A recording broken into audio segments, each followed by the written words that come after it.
The American Society of I Beg Your Pardon? Let's talk about it.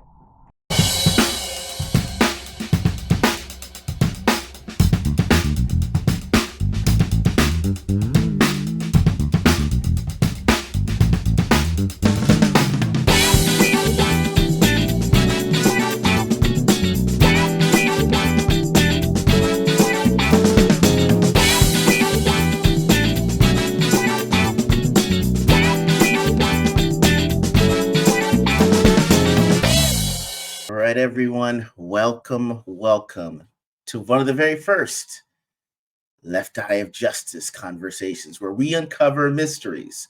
But you want to know the introductions first. I'm the double whose door is always open. Gandalf without the gray or the white because I'm all black. Jordan LaForge, captaining this enterprise and in deep need of a haircut. I am LeftEyeEGrO, y'all. And I am joined today by my cohort, the general of the God Fist. Some have even called him Negro Dominus himself. He's always keeping it chill. And the man that wants to know where in the world is Diego Orlando. We, ladies and gentlemen, have Justin Ice. How are you doing this fine, glorious day, sir? I'm feeling mysterious. 2 minutes in, not even 2 minutes in, he's already had me breaking character. How are you, sir? I'm good. All right, guys. Today with the Left Eye of Justice, we are uncovering. I don't even know how to say this. The American Society of Magical Negroes. So I heard about this. Actually, the weird thing about this Magical Negro movie is the fact that white people were asking me my thoughts about it, right? I said it looked weird from the setup, and the trailer for this movie dropped on January 4th, all right? So we're going to actually talk about the premise based on the trailer. You should check it out yourself if you're so inclined, but I'll break down the trailer and the actual plot of the movie, who stars in it, and we're going to kind of go from there. I might get a little emotional about this because once I saw the trailer, it no lie irritated the hell out of me, but I'm going to try to keep it under control. Justin Ice keeps it chill. I do not. But anyway, going to go with you guys with the premise. All right. Chili McFreeze. Okay. All right. I'm going to try to do this, guys. So about the trailer for the American Society of Magical Negroes. The trailer was released on January 4th. It actually stars David Alan Grier, who's known for movies like shows like In Living Color and the 80s classic Boomerang, and Justice Smith. For those that don't know, he actually played, I guess, the mage in the new Dungeons and Dragons movie with Chris Pine. All right, I'm going to give you guys the IMDb description of this movie. I swear this is what the IMDb says, and I'm going to tell you what the trailer told me, all right? IMDb says, I quote, the description says Aaron, spelled A-R-E-N, when they didn't want to do Aaron, I guess. But anyway, the guy's name is Aaron, that's Justice Smith, is recruited into a secret society of magical black people who dedicate their lives to a cause of utmost importance. IMDb didn't even want to say Negroes themselves. They're like, no, black people. Anyway. We don't say Negro anymore. They're right. They were like, you guys can say it, but we can't. We don't say it over here. We're evolved. I actually say Negro. I'm a little old school. You know, go on, Negro. even Shiro was like, I was like, hey, I heard about the trailer. She's like, okay, please tell me about these Negroes. See, and that was what I was trying to avoid. But anyway, all right. E.G.O the Negro. E.G.O the Negro. See. It's not even 2 or 3 minutes in, and I'm already getting heated. LeftEyenEGrO. LeftEyenEGrO. See, all right. So, do y'all want to know what the cause of this is? Protect white people, or protect white people's morale so they don't kill black people. I shit you not. That is exactly the premise of the movie. All right. How do they do this? By using their magic to keep white people happy. The movie's plot involves Aaron is tasked with a charge. I think the guy's name is Jason. And he's supposed to help boost Jason's morale because it's awfully low. And everybody knows when you're white and your morale is low, you just go on killing black folks, right? So Aaron, is supposed to help Jason boost his morale. And in doing so, he actually falls in love with the girl named Lizzie, who is someone that Jason actually likes as well. So Aaron can either choose Lizzie and have David Allen Greer and the rest of the American Society of Magical Negroes lose their powers and he gets his mind wiped, or he can boost Jason's morale, help the white man, and then go on to his next charge. Okay. I apologize. I can't help it now. I'm not gonna lie to you. Just nice. If you allow me, can I go off for like maybe two minutes? 2 minutes. Go on, LeftEyenEGrO. Okay. Use your magical powers. Okay. Let me do this so I can. All right.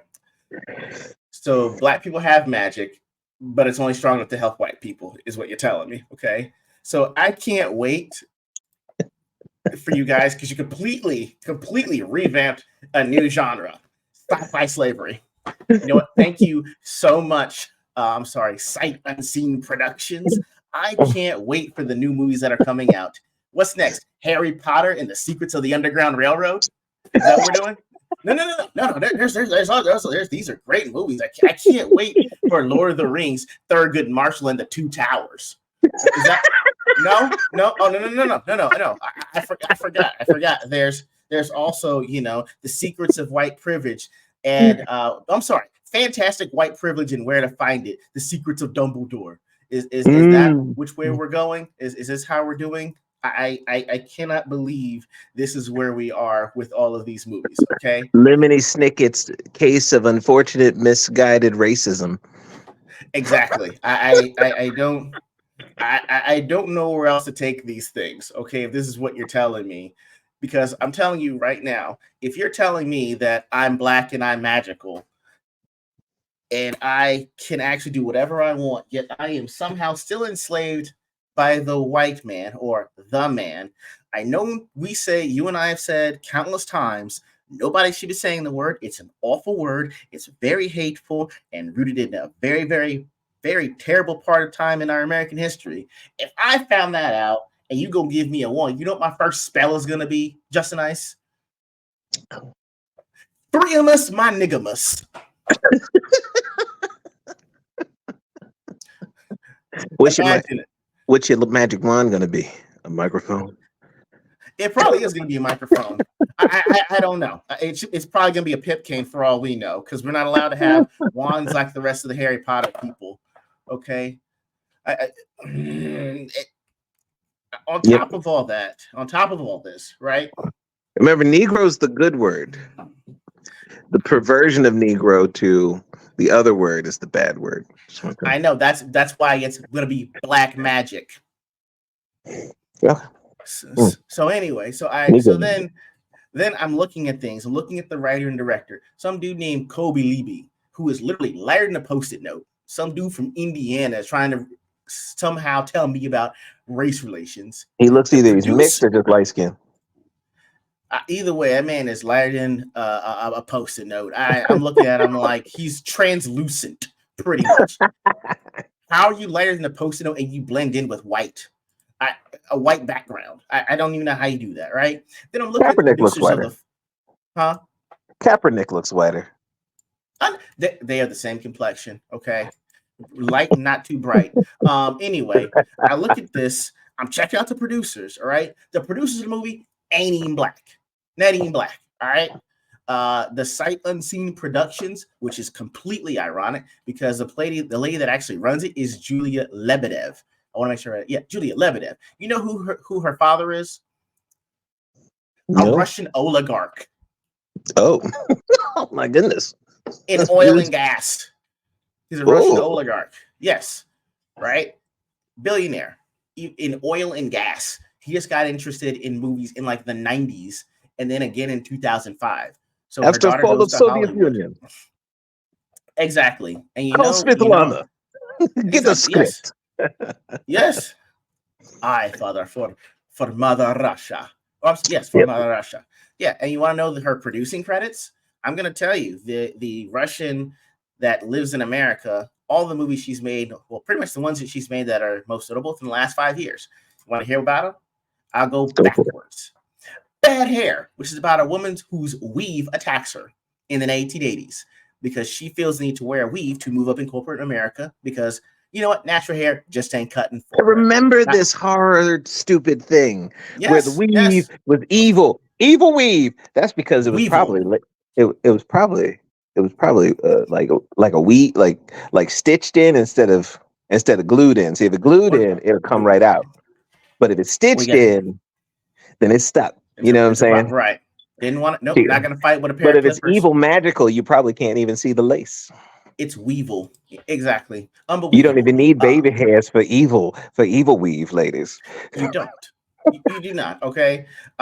Then there's 1001, which is literally about a woman who kidnaps her son from CPS and they have to live in New York, kind of on the fringes. Like they have to be undocumented as a sort. The boy don't even know that his mom kidnapped him, which means she was unfit to begin with, but yet she kidnaps him out of CPS and they can't find him till like after he's What 18. is was this another black cast by I'm this naming Russian only black financier? ones. I'm naming only black ones, sir, in the Oh, last from, 5 years. they're from the Oh, coldest, whitest part of the world, and they writing about Black boom, America. boom. Okay, keep Oh going, yeah. keep Oh, going. I mean, I weaves did, can be I evil, did, brother. I Eves, didn't the even mention. weaves. I didn't even The, mention the movie Monsters and Men, which is about a cop that shoots an unarmed black man, and the black cop that has to deal with it, and the athlete in high school who has a choice to make because he's the one that filmed it. Oh, and I forgot her seminal, her most well-known production is in 2014. Know what it is? come on. Dear White People. Oh, so this Russian chick whose dad is a Russian oligarch from Russia after end of the Cold War decided to flex a little bit. After the fall of communism, decided to flex a little bit and decided that they know black people's struggles and decided to produce a bunch of movies about it. So, I mean, this question doesn't have to be answered, but we're just gonna put it out there early. When we gonna stop letting white people try to tell us what life is like for us? I'm just saying. I, Also, when we gonna stop letting foreign, like non-American, especially non-American white people, describe what it's like to be an American and black at the same time? But anyway, go on, left eye I, Negro. I was saying yes. I mean, my apparently my house. I'm in House Negro apparently, so I will be LeftEyenEGrO. You know You are not. that You are not. You, sir, are not a house Negro. I probably will. Oh, field. I'm sorry. Now that I have the power, I'll just be in the back. That's chicken is unseasoned. Flavoreth it uppeth. I'm sorry. I'm Are sorry. you? Are Deep, you calm? Are you okay deepest, there? deep, deepest, fryamest. Okay. 11th herbeth Papayapus, and spiceth. KFCist, papayatus. Licketh finger lickingeth. Goodeth. Ooh, you gonna love that chicken? Love that chicken for papas. Ooh-wee. And I will say, This slavery's killing me. and the thing is, despite this terrible premise of a movie, for me as a movie by itself, if you had to take out the racial component, it would actually be a really good premise for a movie. It would be a rom-com in itself that I would actually watch because it's like, hey, I like my best friend's girl. And I've got this magical power that helps me hook people up or that helps them live the life they want to live. But when do I get to live the life that I want to live? So I can either go after this woman, lose my powers, and forget that I ever had them, or I can have my best friend who really likes this girl and then move on to like help other people. And that's actually a good premise. It's a good rom And com. that's I'd watch. and that's not even the premise they had. The premise you're describing sounds like, what if Cupid was like an organization of people, and you get the powers of Cupid, right? Right. And and then as you described it, because in the trailer it appears that he fell in love with he liked the girl, right? Then Mm-hmm. he's talking her up to his friend, Right. and his friend says, "Oh, you want to, I know what you're trying to do, you want to set me up with her." And therefore he decided, and therefore he was like, "Oh, then I'll give her, I'll consider her." And at that point he was now required to set them up. which just sounds stupid anyway. Whereas your version of maybe like magical cupids or something, Mhm. and it's like, oh, and instead of it being sort of like you have to, it has to be more of a your job is not to fall in love, your job is to set people up. For love, And right? if Yeah. you see two people that should be together, then you're supposed to do that. And he's like, but what about me though? What about me? Once again, America, world, actually, I'm sorry, once again, planet. This is not the movie trailer we saw multiple times. Mm. But I'm No, gonna let you and keep going, Ego. I, You know, I mean, I got some breakdown for that trailer myself. LeftEyeNEGrO is done. I'm turning this back on you because I know that you had a different take on this, and it said you told me it actually took a few times of you watching the trailer to figure out some of the concept and undertones. So I concede it to you, sir. What is the concept and undertones that they're really trying to tell us with the So American society? Go ahead. So yeah, I watched it. I watched it a few times. I had to watch it a few times to Mhm. catch the little things, catch a little word choice, little timing, and everything else, right? Right. Because at first I wasn't really like I'm like, oh, does he like fall in love with his best friend's girl? Does he really love her? What have you? I'm watching it and watching it, watching it, watching it, watching it, watch it. Okay. So the premise, as you read it from IMDb, from based on the trailer, is essentially there is an organization of magical black people, just like in Hogwarts or what have you, and their job is to reduce the presence. They have these meters, presence of white tears. So when if white folks get to morale, and David Allen Gray says us, he doesn't say other black people. He says us. So Us. he's including the magical Negroes being in danger from white folks that lack morale or increase their tiers. So they basically have to assign different white people a black best friend. All right. And this black best friend will play video games with you, play ping pong with you, work with you, because those are the scenes they show us. Right. He'll be your homie, and then he'll be your best friend, and then that's going to make your life so much better. In the process of our main character, who's very light skinned himself, and I'll get into why that matters. Um, in the process of him doing this, they come across a woman who could be Caucasian, could fall into the American breakdown of someone who was considered Latino. Doesn't matter. She's lighter. She's not really black, but could be racially ambiguous across the spectrum that the Census Bureau likes to observe.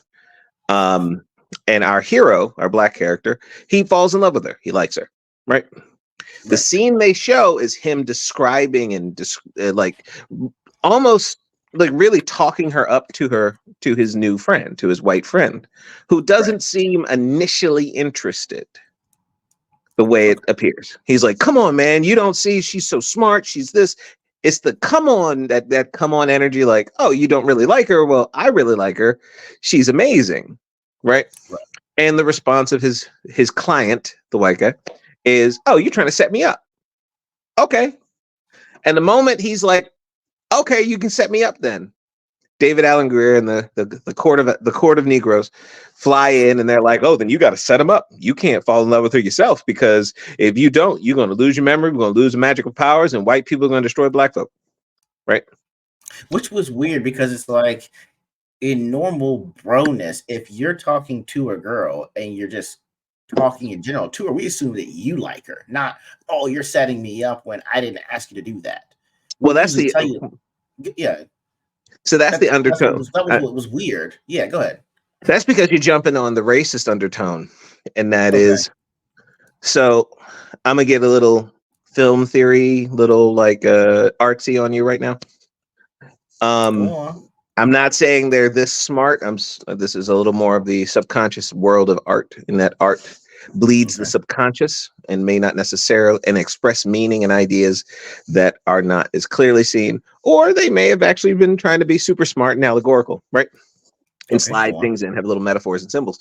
But she represents Black American achievement, rap music, rock Okay, music, things like the that, right? Lizzie, the girl. Okay, The, the things that the things that we really liked we got really good at.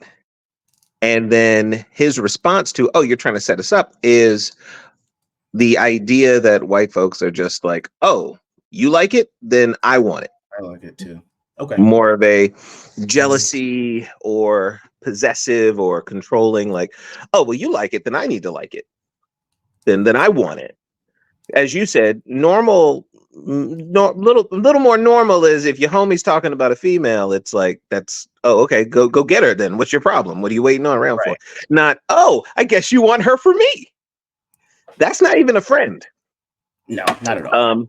But that's a description. That's their little lazy description of Caucasian people, is that they're just like, ooh, you like that? Then that's for me now. Which is their whole thing about Elvis and the king of rock and roll. The Eminem has earned his place, but Yes. we'll say Vanilla Ice, Okay. or Kid Rock, or who's the boy who want to wear your granddaddy's clothes? Macklemore. Yeah. Who's the Australian woman who puts on a black scent? She goes from "Good day, mate" to "What up? What up?" Yeah. Yeah, you know what I mean. And that's sort of the, and I feel like she symbolizes that concept. You know what I mean? Okay. In a sense, but that's more of a characterization of their little characterization of white Americans. Because I'm gonna say Americans because this is being produced by Russian financiers, and it is directed and written by a very, very light-skinned black guy. And why does that matter? Why is our hero the same complexion as our director and writer? Sue, you better get a little Justin Nice here. That's what we're here for. Go ahead. In the racial dialogue of the modern age, of the the 21st century, we're in the 21st century, 24 years into the 21st century. So is anyone born in 2000 is turning 24 this year. 24 this year, yeah. Yeah, think about that. They old. They graduated college 2 years ago. They might be in undergrad. They might be out there working, making influence, right? Yes. Back when we thought Y2K was going to take us all out, they were popping out of their mamas. So we old, dog. But anyway, in the racial, most recent, all this social justice craziness, the racial dialogue in America, I don't know about anywhere else. There are three. I'm gonna say three. There are three racial concepts or constructs to attach yourself to when you're deciding you're this subculture, right? All right. Why does this matter? We are a global society now. Our technology, our internet, our cultural exchange is through the roof. We don't even know where one cultural event begins and ends. You got black people saying they own cornrows, but the Nordic people were doing it before it got to the United States. And why does it matter? The Nordic people, you can go to Africa, so what the Africans are doing. Cultural suppression during slavery, and the Nordic people had a great effect on the British people. And most American culture, in fact, all of American culture, is primarily European, especially black being mostly English, Scott, and Irish from that time period, right? Yeah. And if you go to places where people speak Spanish, their culture is greatly influenced by Spain, a European country, or places where they speak Portuguese. The people who started the African slave trade in Europe for the Europeans, greatly influenced by Portugal, a country in Europe. Right? So let's make that clear. So when people are dividing themselves subculturally in a global society where you don't really know where anything you're doing comes from, not really, maybe, you know what I mean? Everybody's doing answers.com. There are three, I'm gonna call them archaic or old or whatever you want to call it, archetypes for black people, right? Because they're still connected to American black subculture. And that is, you got slave and you got freeman. You got the slave and you got the free man, right? The slave breaks down into two: house Negro and field Negro. For the ones that don't know, go ahead, break those down for us, sir. For those two that don't know. So the free man is usually referred to as the Uncle Tom or what have you in our modern day, because he's the one who's like, pull yourself up by your bootstraps and you're going to be just fine. There is no racism. He's easy. You know, a few of those. Yeah. Then we have the field Negro. That's the ones in chains getting whipped. And Kunta Kinte, which they discovered the story of Roots was completely fiction. Not real. And then the house Negro, which is described as the one who got to live in the house. He had better food, cleaner environment, oftentimes was the child of the master. So if the master went out and got a freak nasty on a female slave, if she had a child, the child would be light skinned because he would be mixed. And then that child would be invited in the house to be a slave in the house. Right. Mm-hmm. And then the story of the house Negro, whether it's true or not, I don't know, is, well, he worked harder to preserve massa because his life was so good with massa. If you watched Quentin Tarantino's Django Unchained, Sam Jackson's playing house Negro. Right? Yes, yeah. In which he's trying to keep his massa alive for the sake of himself, right? Right. So in the racial dialogues, when you break it down in your two political sides, it's been the freeman versus the field, the slave, the field slave.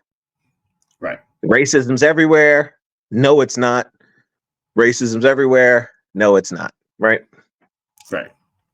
You know who hasn't spoken up? The house Negro. Who's not spoken up? Oh. So now the house, this is house Negro movie.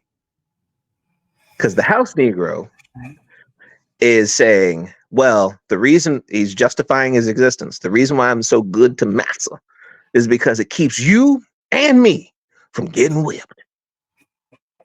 Let me just tell you that again. I'm going to wipe massa's ass so he don't smack up upside the head.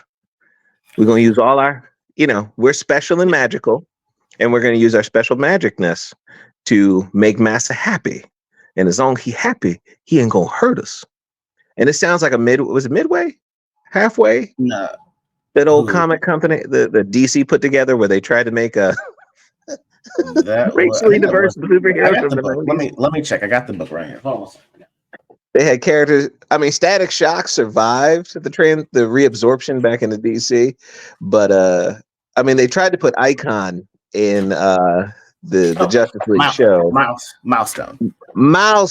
So Milestone thought, and these suburban black guys who were asked to make these superheroes that were diverse thought that the Superman that they were going to create, an alien with all of Superman's powers, flight, super strength, the whole nine, pretty much a god in a cape, would appear on Earth during slave times.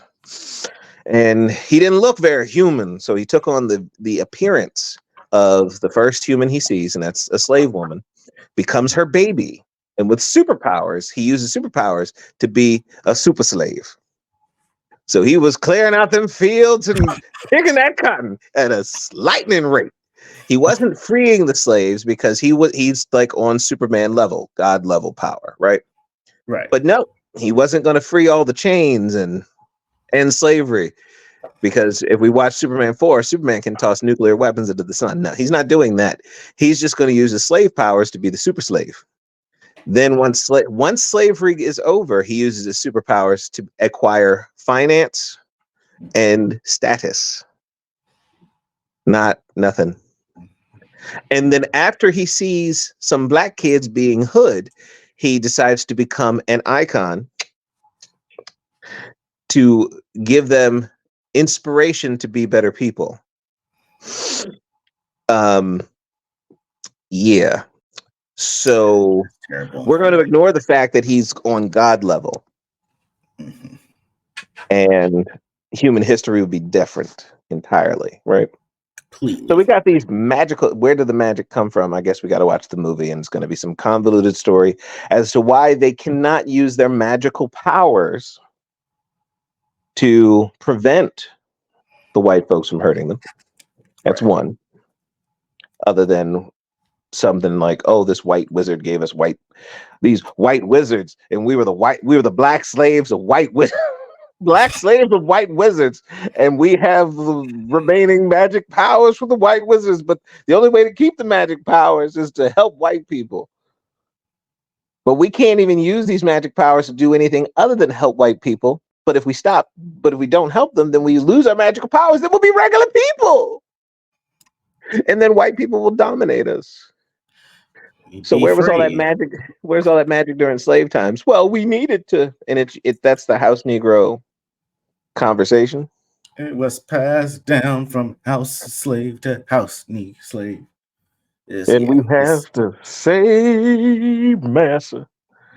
Um, those three archetypes are out of time and wrong and everything else. But people attach themselves to either being a freeman. It was never a slave. Slavery's in the past. Just got to work hard. Racism is over. Then you got your field Negro. Racism's holding me down. Then you got your house Negro.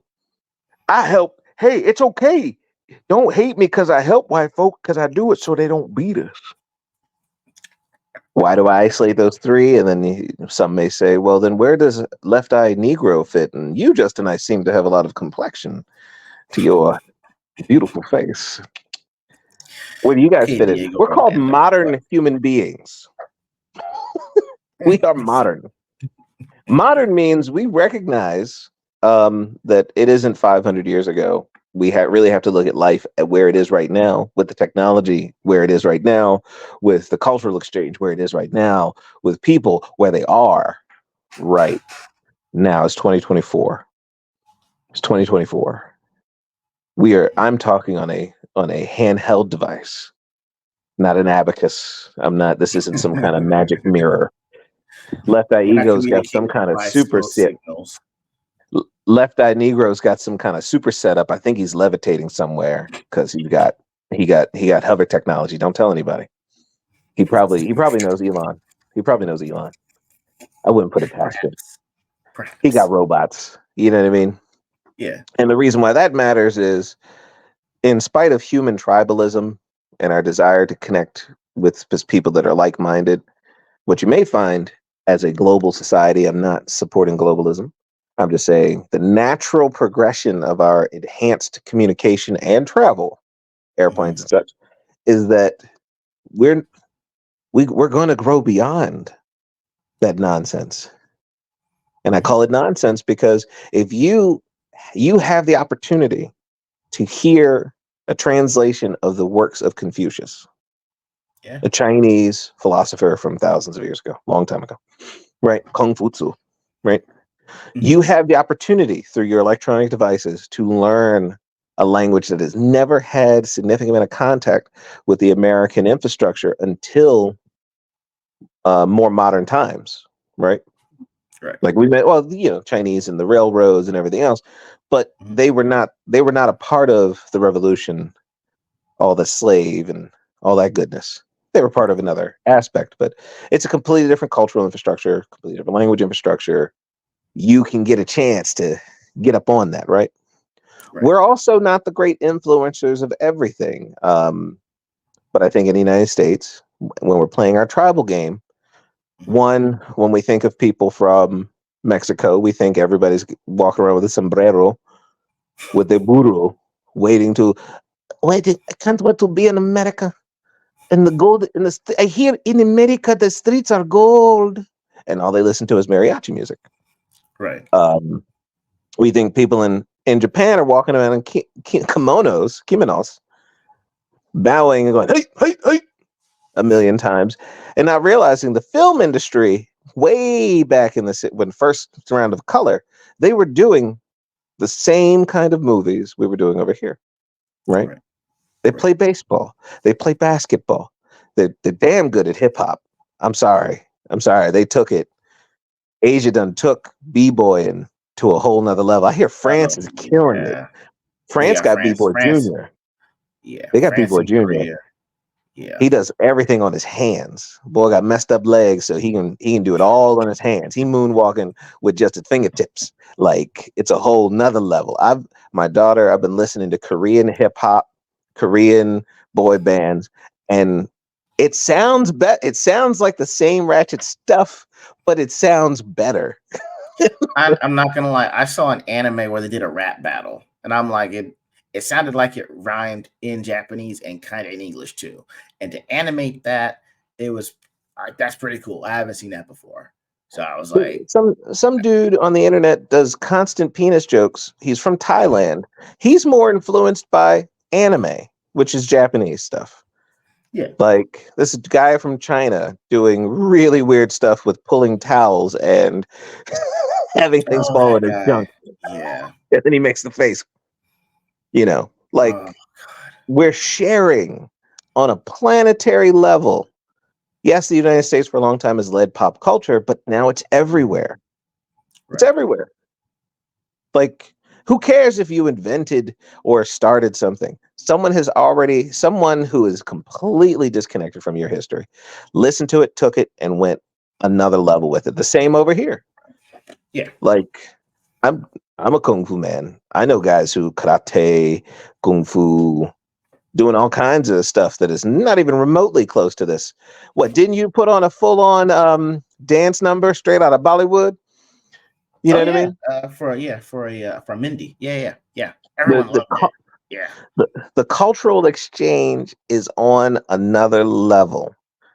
true. On another level. It's the future. It's where we're headed.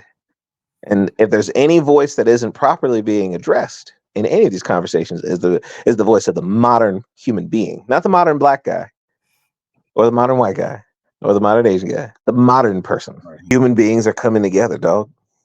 right. Cultures are overlaying each other.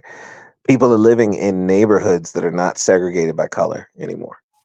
Yeah, You know what I mean? I mean, we can resist it and pretend we were in chains when most of us, I know I'm middle aged, we're the children of people that might have seen the tail end of right. legal racism Oh yeah, in America. my dad was like 7 by that time. My mom was 5, so it's the very tail end of it, and that's what they could tell me what they maybe remember. But I mean, by and large, They can't remember they shit. were no, they were like by the time I was 7 or 8, like that was the civil rights era. At that point, it was almost over. So 1964 hit, and then it was equality, and then you grew up in kind of doing whatever you could do in the 80s. So we're like a byproduct of the Civil Rights Act of 64.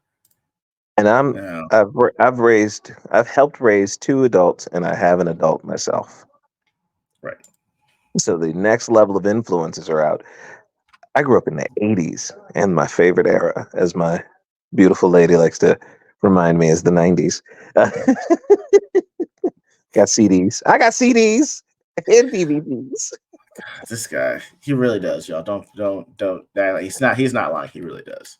I love CDs, DVDs, Yeah. baby. But anyway, but guys, thank you so much for joining us with the Left Eye of Justice conversation. We're gonna try to do more of these, especially as we get more things we want to check out. And I will say that if you ever have anything that you guys want us to do a deep dive on or check out, email us. It's at LeftEyeEGO@yahoo.com. Or if you forget, you can always just email the joint email that Shiro and I have. It's ordinarygainsforall@gmail.com. But yeah, for for Orlando Diego, aka Justin Ice, and Left Eye Ego, we Where are is out, guys. Orlando Diego?